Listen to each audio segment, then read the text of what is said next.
Hello and thank you for watching the Cardboard Dungeon. My name is Pat and I am looking at the SF-17 bomber expansion, the Resistance Bomber for X-Wing. Now this ship is from the new movie, The Last Jedi, the second ship from that movie that we've seen in this new wave of releases after the TIE Silencer. To me, this looks like a blown up version of a B-Wing crossed with an old World War II bomber. And that's fitting because this is X-Wing's very first dedicated bomber ship. And what I mean by that is we've seen ships before in the game capable of carrying bombs, of course. We have ships that are called bombers, the TIE Bomber. The TIE Punisher fits into that, the K-Wing, the Skurg Bomber. But all of those ships can be outfitted in a way that doesn't put a priority on dropping bombs. They can carry missiles or torpedoes or turrets. They can make good attacks. They can do other things. Not so for this ship, as we'll see when we look more closely at it. This is 100% a bomber. It drops bombs and it doesn't do much else, as we will see.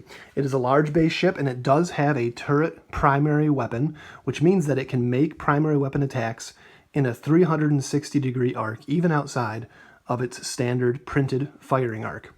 Okay, let's jump right into this, starting with the maneuver dial options, which are pretty much what you would expect for a bomber-style ship and a large ship. Now, this is not a bad dial. It doesn't have any turnaround maneuvers like K-turns or Segnor's loops, but that's to be expected. But there's, for me at least, I was surprised by how little red there is on this dial. So it does have the speed 0, the full stop maneuver that we've seen on several of these large, heavy, slow ships before in the game, and that's expected. But other than that, the only other red on the dial are the speed 1 turns, and the fact that it even has speed 1 turns at all is somewhat surprising. But they will give you stress to do that it has every other speed 1 standard maneuver, every speed 2 standard maneuver, and then speed 3 straights and banks. So although it can't turn around easily, it can stop for a round, and it can maneuver fairly well. The speed 2 turns are good, and it doesn't go very fast, but of course the large base means that if you move at speed 3, you will go quite a bit farther than a small base ship moving that same distance. Now looking at the stat line for this ship, we have an attack value of 2, agility of 1, 9 hull, and 3 shields. On the action bar, only focus and target lock. No surprises on the action selection for this ship. And down on the upgrade bar is where we see the indication that this is meant to be a bomber and nothing else. We have a system slot, 2 bomb slots, and a tech slot. Now that tech upgrade type is one that is unique to the new trilogy ships that we've seen in the game, so the Resistance and the First Order. We haven't seen that trickle down into any of the other factions in the game so far, and there are some really good upgrades, and we've gotten some new ones in this wave of expansions. Now jumping into the pilots. Crimson Leader is our top pilot with a pilot skill of 7, 29 points, and worth noting here that none of the pilots for this ship can take an elite upgrade. We've seen that before, so probably there are elite upgrades that would be super broken on this ship with certain upgrades for some reason. So now Crimson Leader's ability says when attacking, if the defender is inside your firing arc, you may spend 1 hit or critical result to assign the rattled condition to the defender. So let's take a look at that condition. Now condition cards are a relatively new thing in X-Wing. If you're not familiar, these are a new type of card, and they get assigned in various ways, usually through pilot abilities or upgrades. And Rattled says, when you suffer damage or critical damage from a bomb, you suffer 1 additional critical damage. Then remove this card. When you have this condition, you can spend an action to roll an attack die, and on a focus or normal hit result, remove this card. So this is a really good condition to put on an opponent's ship, especially if you have Sabine Wren crew somewhere in your squad, because she does an extra damage once per round when a bomb hits, and then this will do an extra critical. This can pump up your bomb damage in a huge way, and also plays into, as I've said, this ship being a dedicated bomber, all about dealing damage via bombs. So the next pilot we have is Cobalt Leader. Pilot skill of 6, 28 points. When attacking, if the defender is at range 1 of a bomb token, the defender rolls 1 fewer defense die to a minimum of 0. So again, these abilities are all going to revolve around bombs. And this one gives this pilot a better chance of hitting if he's shooting at an enemy that's near a bomb. And finally, for the unique pilots, we have Crimson Specialist, pilot skill of 4, 27 points. When placing a bomb token you dropped after revealing your maneuver dial, you may place the bomb token anywhere in the play area touching your ship. Now, this I think is a really good ability because the large base is so big. It just gives you a wide area to put a bomb down, but it lets you target where your bombs go, so you can hit enemy ships in a huge area around you. It's going to make your opponent think twice about flying ships anywhere near this guy. And I really do like this ability. I think it's one of the best pilot abilities on this ship, and I think it'll be very interesting to see it in action. And finally, we have the Crimson Squadron pilot skill of 1 and 25 points. So the point cost for this ship bottoms out at 25 points. That does mean you can get 4 of these in a squad, which is pretty insane. You wouldn't be able to put anything but 0 cost upgrades on it, and I don't think that does any good for you. But 4 large base ships with 12 health each, a health pool of 48 hits that your opponent has to go through, and you have 4 large base ships with turrets flying around, being able to just take shots with target lock or focus for the whole game and just block enemy flight paths and all kinds of nonsense. Might be something that might be worth trying. I'm not sure if it's competitive or even good, but it would probably be fun and fun to watch. All right, now jumping into the upgrades for the SF-17 bomber. There's a whole bunch of them, but a lot of these are repeats that we've seen before, including a bunch of bombs, which is good because if you don't already have a lot of bombs to put on this ship, you will have a bunch if you buy this expansion. So we're going to start, though, with a brand new system upgrade, and this is a really, really interesting one. Trajectory Simulator costs 1 point, and it says you may launch bombs using the straight Speed 5 template instead of dropping them. You cannot launch bombs with the action header in this way. So what this means is instead of dropping the bomb behind you when you reveal your maneuver dial, you put the Speed 5 straight template in front of your ship, and you put the bomb at the end of it, so it lets you literally launch the bombs way out ahead of you, which is really good. I mean, you can throw bombs a huge distance and really mess up your opponent's plans or catch them unaware. And the range on the Speed 5 with the bomb at the end of it is pretty huge. So I really like this. And this is not the only ship in the game capable of doing this, even though it comes with this expansion. Any ship that has the system upgrade and a bomb icon can do it. So that is the TIE Punisher and the Scourge can do it right now. And then also, if you dig even deeper, any ship with a system upgrade and a crew slot for the Rebels or the Scum and Villainy, because of Sabine Wren and Cad Bane, which adds a bomb icon to the upgrade bar. So if you can get a crew, like you can do, for example, with the B-Wing upgrade that lets it take a crew. B-Wings have a system slot, so you can launch a bomb with a B-Wing with Sabine riding shotgun there. So you can get some pretty interesting shenanigans out of this card on a bunch of different ships, which I think is really interesting, and only 1 point. So I think this is probably your auto-include system upgrade for this ship, being that it is so focused on bombs and putting bombs all over the place. All right, next you have 2 copies of ConnerNet. We've seen this expansion before in the game. It is an action bomb. It costs 4 points. You discard the card to drop a ConnerNet token.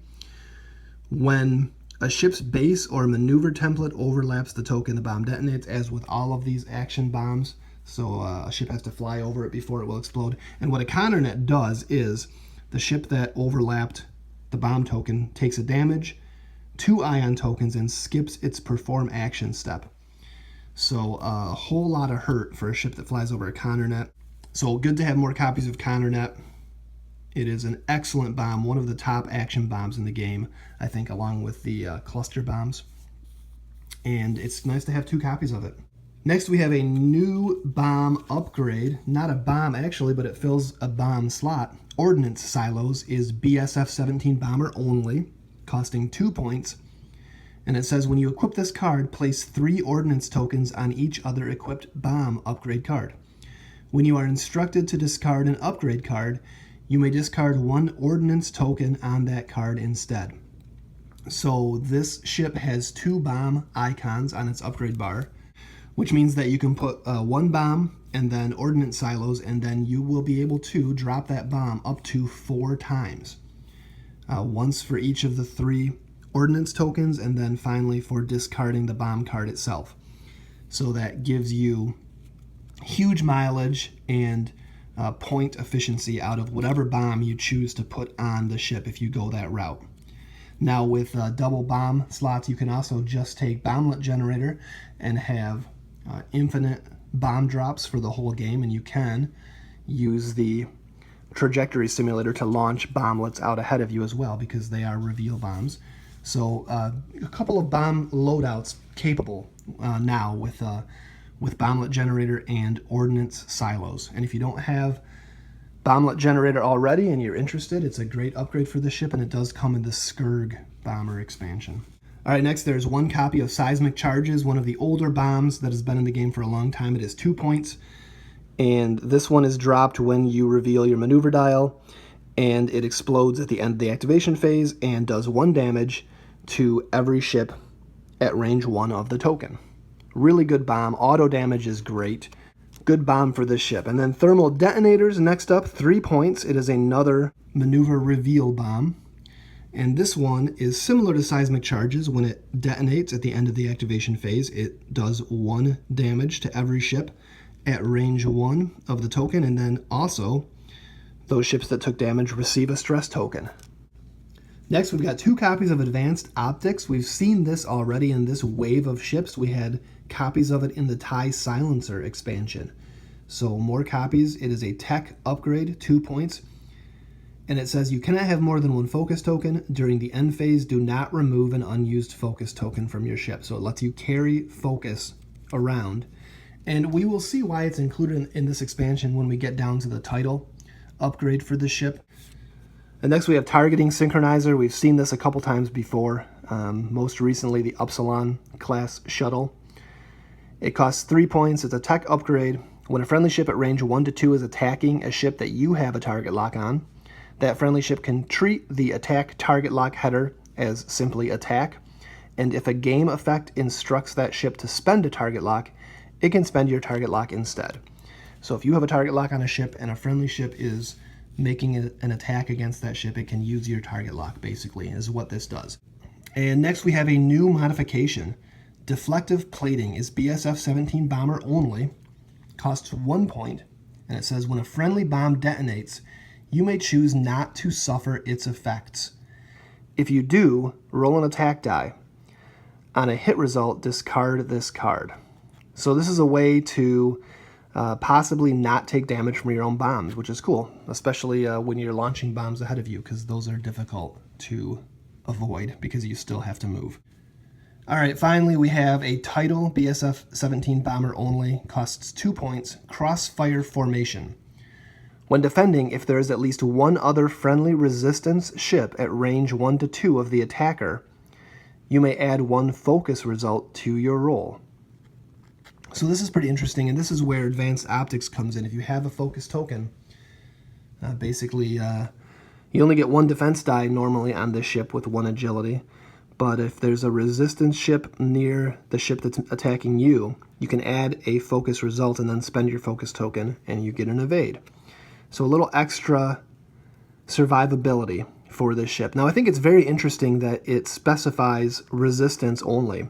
That is a sub-faction to the Rebellion in X-Wing. And currently in the game, the only Resistance ships are the T-70 X-Wing and the Millennium Falcon, and now this bomber. But there are a ton of great pilots and a ton of great builds that you can get with just those ships. So it's not difficult at this point, especially if you are fielding already at least one of these bombers, which are not super cheap. It's not difficult to get a pure Resistance squadron on the table. So I think that's cool. I really do wish that we see more cards like this in the future that specify faction purity. So maybe some bonuses for flying only Rebel faction ships or Imperials or First Order. I think that's cool. I always like stuff like that. That's very thematic, but also a lot of fun to have your build options restricted a little bit in order to get some kind of a bonus out of that. Okay, so that is what you get in the SF-17 Bomber expansion. I think it's a really cool ship. I really do like that they went all in on bombs. The pilot abilities and a bunch of these upgrades just focusing around bombs, making bombs hit harder, making bombs do things that they don't normally do. I think it's pretty interesting. Bombs have been in the game for a while already in a big way. Originally, it took a while for the designers to start getting a lot of the ordnance, the bombs and missiles and torpedoes to be played in the game, but I think they've really done it now. We're seeing a lot of them. We're seeing missile alpha strikes, a lot of really good missile and torpedoes in the game. We've had bombs for a while. The K-Wing came out and brought bombs into the game for quite a while, and then the Scourge came out, and then Bomblet Generator, and we've really seen a push toward having bombs be part of the game, and now I think we're really at peak bombs with this expansion. There's tools in here that affect not only just this ship, and there are a lot of great bombs in the game. The Connor net and cluster bombs and proximity mines, and just the Bomblet Generator that is infinite bombs until your ship blows up, are really cool and add a lot to the game, and it's good to see them. It really affects what you have to think about when you're building squads, especially now with Trajectory Simulator to have to worry about as well. And, just this large base ship that is, if you see it, it's probably going to be putting bombs all over the place. So, very cool expansion. I like it a lot. I don't know about the ship itself. I think it is cool looking. It's one of the better models in this wave. Looking at the model itself, I do kind of have to question the attack value of 2. I know it's probably a gameplay decision, but if you look at the ship itself, there's no fewer than like 7 or 8 guns and cannons on this thing, including a couple of ball turrets that you can see. I mean, this is just bristling with weaponry, and it kind of makes me wonder if it shouldn't have had a higher attack value, but that probably, it would have driven the price up for the base price of the ship, I'm sure. And they probably wouldn't have given it the primary weapon turret. But the way the weapons are positioned on the ship, I mean, I wouldn't have been upset to see maybe a rear auxiliary arc instead of the turret with an attack value of 3. But again, this ship clearly wants to be dropping bombs. That is the design intent behind this ship. And I think if it had a higher attack value, there would have been that temptation to put it on the board without many upgrades, without any bombs, and it could still do well with an attack value of 3, and especially with system and tech upgrades on it, it could probably do very well. So now that attack value of 2, there's a ton of ships in the game that just don't even care about that attack value. High agility and just different defensive upgrades and stuff that we have in the game now, like auto thrusters, that a 2 attack value, it's a Hail Mary to even hit a lot of ships in the game with that. So this ship really is depending on its bombs to deal the bulk of its damage. And I think that's really cool. I hope we see more specialized ships like this in the future. It's interesting to see them really doubling down on, put bombs on this thing and it'll be good, or don't. And it's still a high health, large ship flying around. You can use it as a blocker, but you're not really getting its potential out of its point cost. So, all right, there it is, guys. The SF-17 bomber for X-Wing, the third Resistance faction ship in the game. As always, thanks for watching the Cardboard Dungeon, and I'll see you next time.